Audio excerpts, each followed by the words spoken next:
نحمده ونستعينه ونستغفره ونعوذ بالله من شرور أنفسنا ومن سيئات أعمالنا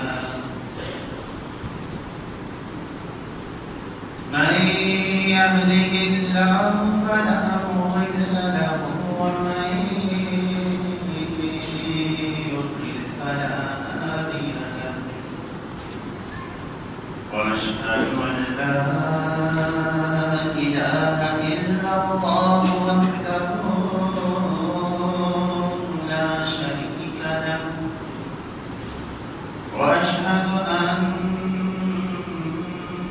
محمدا عبده ورسوله صلى الله عليه وآله وسلم. أما بعد فإن خير الحديث كتاب الله وخير الهدي هدي محمد صلى الله عليه وآله وسلم وشر الأمور محدثاتها وكل محدثة بدعة وكل بدعة ضلالة وكل ضلالة في النار.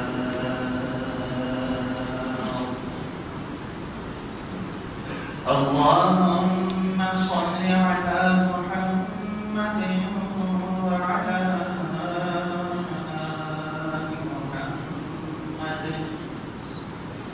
كما صليت على إبراهيم وعلى آل إبراهيم إنك حميد مجيد.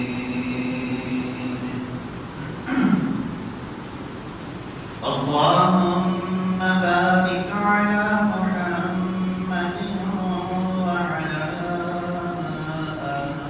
آل محمد كما باركت على إبراهيم وعلى آل إبراهيم إنك حميد مجيد.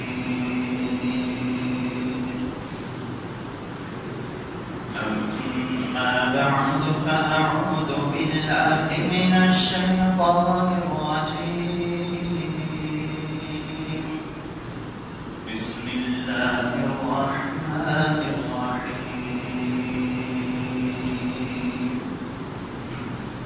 لقد من الله على المؤمنين إذ بعث فيهم رسولا من أنفسهم يتلو عليهم آياته ويزكيهم ويعلمهم الكتاب والحكمة وإن كانوا من قبل لفي ضلال مبين.